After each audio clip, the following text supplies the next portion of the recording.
Hey everybody, welcome back to the Steelfist podcast. Today we're going over the card, which is taking place in just under a week on March 8th. So jumping straight into the card, we're starting off with some kickboxing matches. This order is subject to change, just kind of went off with context clues to put together the order that I believe these fights will take place in. Starting off with our first fight of the night, we have Manuel Marrero representing the Pit SLC coming against Arsha Hashimi representing Sierra. We saw Arsha back in September up against Jacob Baird.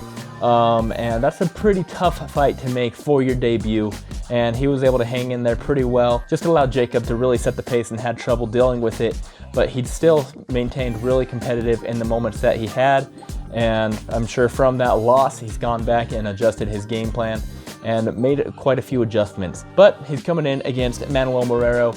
He is a debuter. We don't know much about him. He's a pretty common training and sparring partner of mine, so I know about his skill level. I'm really excited to see how he's going to come up and show out. And so this is going to be a pretty solid fight to kick off the night. Moving on, we've got Kenneth Ali up against Elijah Lee. Kenneth Ali originally had an MMA fight up against my little brother. I accidentally injured my little brother, so that fight has been canceled. So he's now got a kickboxing match up against a debuter in Elijah Lee.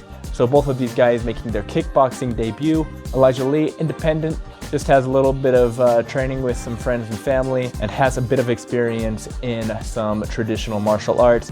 Kenneth Ali, coming from a boxing gym, Iconic Boxing down in Spanish Fork, has really been putting in a lot of work, working on his hands. So kickboxing is going to be a pretty familiar game for him. Moving on, we've got Rich Mebius fighting out of the dojo up against Marconis Alves coming from Empower. Rich Mebius, we only saw him in a pretty brief fight. Didn't go his way, unfortunately, so I'm sure working with the guys at the dojo, they have some of the best striking. I really enjoyed watching all of their guys fight. Gone back and made the adjustments that he needs. Marconis Alves, this is going to be his third attempt stepping into the cage. This time is kickboxing as opposed to his other fights, which have been MMA. Working with Empower, he's been working specifically a lot more on his striking.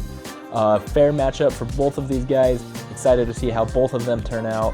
Always a big fan of both Empower and the dojo. Moving on, we've got Morgan Marsh, who I believe is representing Fight City, up against Ebony Knight from Cache Valley MMA. Ebony Knight, a super exciting striker. She got a fight of the night last year and a fight of the year contender. And Morgan Marsh, very tough, coming off of a loss against a very solid Muay Thai fighter who came out from Colorado. Training with Fight City, I really like that. I really like Fight City's Muay Thai team. I'm sure she's gone back and made the adjustments that she needs and is always improving. And this is, I believe, our only female fight of the night, and they are both coming out there to scrap, both very tough and very exciting fighters. And moving on to one of my favorite fighters, Brendan Ferreira, who is having a kickboxing match against Eusebio Salas. Big fan of both of these guys. I've always just really liked Brendan Ferreira's striking style. He's coming off of a win from a kickboxing match back in September, where he was really just able to dictate the pace and really dominate the fight. Eusebio Salas coming back to kickboxing after a pretty solid win at MMA. He's starting to really put everything together. Super happy for him, and this is a super solid matchup for both of these guys. Moving on to Muay Thai, we've got Logan Shell, who is representing Empower, up against, I apologize, I'm probably going to say your name wrong, Sa Kiai. Sa Kiai is representing the Institute of Mixed Martial Arts, and Logan Shell is coming out of Empower. Logan Shell is a very solid Muay Thai fighter. He is coming off of a loss, but in a pretty competitive bout against a solid Muay Thai fighter who came down from Idaho. And he's also very young, very talented. I'm a big fan of Logan Shell and his constant improvements. Excited to see how he's going to come up. As for Sa Kiai, making his debut, I don't know much about him, but I do know he has a teammate on this card, and the Institute of Martial Arts. Those guys have been around for a long time. So I'm sure that Sa Kiai is coming in fully ready for this fight, knowing the challenge that he has in front of him. And we have another Institute of Mixed Martial Arts versus Empower in Jacob Baird up against Joey Montez. This is the featured Muay Thai bout for the night. Joey Montez, a lot of hype for this guy. He's been working on his boxing, which has been awesome. I've been seeing him with some pretty good coaches. Jacob Baird, we always know that he's coming in and how he's going to fight. He's going to make it a tough, grueling matchup. He's going to set his pace. He's going to get you up against the cage, He's going to control the clinch positions. So Joey Montez coming in for his debut up against someone who is at the skill level of Jacob Baird. He believes he's ready. I'm excited to see how he's going to turn out, and Joey has a lot of hype behind him, but Jacob Baird is no walk in the park. I think Joey himself has even said that he is ready for the upset of the year, and I'm just excited to see how this fight turns out for both of these guys. Moving on, we've got Giovanni Carrillo coming out of Brute Force Fight Academy up against Chris Kiochaluan out of Factum. I apologize if I said your name wrong, Chris. I always remember that I need to ask you how to say your name, but I always forget to do it when I actually see you. Gio Carrillo came in on short notice up against Joey Scott, who I believe to be one of the best strikers at 125 pounds, and he gave Joey a really tough fight. I believe he dropped him in one round. Off of short notice, he gave a super solid performance, but now he's coming into MMA up against a teammate of mine, Chris Kiochaluan. Chris had an unfortunate debut where he was able to get caught in a submission, ended up getting that one back with some ground and pound. But knowing both of these guys' styles, I think this is probably going to be a fight of the night. These guys are both super tough, super scrappy.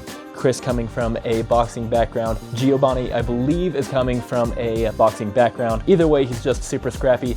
I keep on saying Giovanni. I believe that's his nickname, so we will continue to call him that until I am otherwise instructed. Moving on, we've got Tristan Downs from Colossal Fight Company coming up against Anthony Mondragon, also representing the Pit SLC. Tristan Downs is yet to get his hand raised in the cage. This is his third attempt, and he's taken about a year off from his last match till now. Really tried to rework with some things. The Colossal Fight Company has a fantastic jiu-jitsu program. Their MMA program is constantly improving, and I've been able to train with Tristan Downs quite a bit. But he's got a tough matchup in Anthony Mondragon, who we have not seen yet, but he trains over at the Pit SLC. I see him there all the time sparring. I personally have not trained or sparred with him, so this matchup, I don't really know how it's going to go. But knowing the guys over at the Pit, Anthony's going to come in ready for his debut up against someone who has a bit more cage experience than he does. So we're going to see if he's able to shut down the submission game and submission threat of Tristan Downs, and just see the improvements that Tristan Downs has made over the past year. Moving on, we've got Brian Miller, who's making his return from Fight City after about a year off from a pretty unfortunate no contest, up against Joe Davis, who I believe is representing Agima. Brian Miller, we've seen him with a pretty slick submission game. His striking has been pretty good. It's been pretty effective in his fights from what we've seen. And Joe Davis, don't know anything about him. We do know Agima, though, one of the biggest fight gyms, I think actually the biggest fight gym in the entire state. They have very well-rounded fighters all the way through, so a pretty good matchup for both of these guys. And then we are moving on to our first title fight of the night. We've got myself, Darian Orvin, defending the lightweight amateur championship belt up against David Than, who is representing the Bernales Institute of Martial Arts. David Than has been a completely dominant grappler throughout all of his fights. He has a record of 3-1, but that one, he was dominant through the whole entire time, but ended up getting caught in a submission within the last 30 or so seconds. David Than, also a former wrestler from West High School, and I believe he coaches wrestling or junior high wrestling up in the Farmington area, from what I have been told by my scouts. Just kidding, just from some of the kids that I used to coach. David Than's wrestling is probably one of the biggest threats as far as wrestling goes in probably most of the guys that I fought. He is a lot bigger than any of the guys that I fought. He has a lot more wrestling experience than a lot of these guys, and he sets a solid pace. As of for me, I have struggled with grapplers in the past, but it's been a while. It's been by the time this fight happens, it'll be a year since my last loss, which I lost to a grappler, a submission specialist in Tyler Harden. And then previous to that, it's been a minute. It's been a couple years since I lost to a pretty solid grappler, but that is a place where I have struggled before. So we're going to see if I am able to shut down the grappling and pressure of David Than, and my pace and tempo of just consistently coming forward, throwing punches, consistently moving. We're going to see if I'm able to just break through the cardio threshold that David Than has, and just kind of implement my game. So super excited for this one, and excited for the opportunity to share the cage with someone as talented as David Than. We are moving on. We have Mitch Olson coming in against Patrick McKinney. Mitch Olson, the current middleweight champion, stepping up a weight class to the light heavyweight championship up against Patrick McKinney. Mitch Olson, he has been pretty dominant through all of his fights. I was very impressed with his last performance up against a pretty solid striker in Trace Tuckett. He was able to outstrike him, he was able to take him down and get a solid submission, whereas Patrick McKinney, who has just been on a tear lately, got dropped in his last fight but was able to recover. Patrick McKinney's grappling is super solid.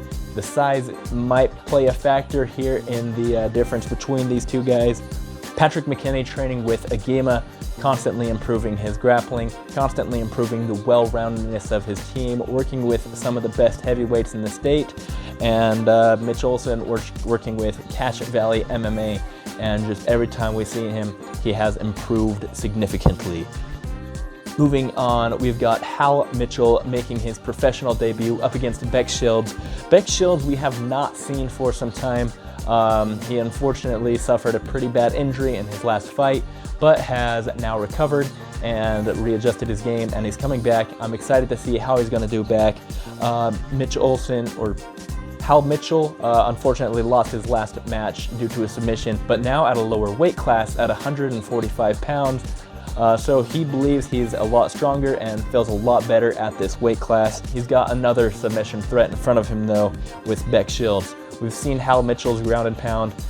It's a dangerous game for someone to play on their guard as much as we've seen Beck do in his past. That's really a scary toss-up between both of these guys trying to implement their game. I'm excited to see the improvements that both of these guys have made and just to see how Hal Mitchell turns out at 145 pounds. But now it is time for our main event. We've got Kawhi Thompson coming in against Vince Wright. Kawhi Thompson making his professional debut at 135 pounds. Vince Wright coming back down to bantamweight after suffering a loss at featherweight. Vince Wright, super powerful, super solid striker. He has fantastic counters and timing and is able to put on a pretty solid pace. But he's got a tough match in front of him with Kawhi Thompson, who is very unorthodox and pretty hard to deal with. I've talked about it before in broadcasts. There's unorthodox as to not really having proper training and unorthodox as to having developed your own style. Kawhi Thompson has definitely developed his own style and it's been hard for almost everybody to deal with. He's going in there and just inflicting damage and setting a solid pace. And we're going to see if Vince can match that pace. We have seen him match crazy paces before, but we've also seen him struggle with matching the pace before in his pro debut up against Thomas Prestridge, who is also probably one of the best pressure fighters in Utah. So Vince Wright, having made his adjustments, coming back to 135, is taking on a pretty tough challenge in Kawhi Thompson. All of this is happening in less than a week on March 8th, and we will see you there. Thank you for watching.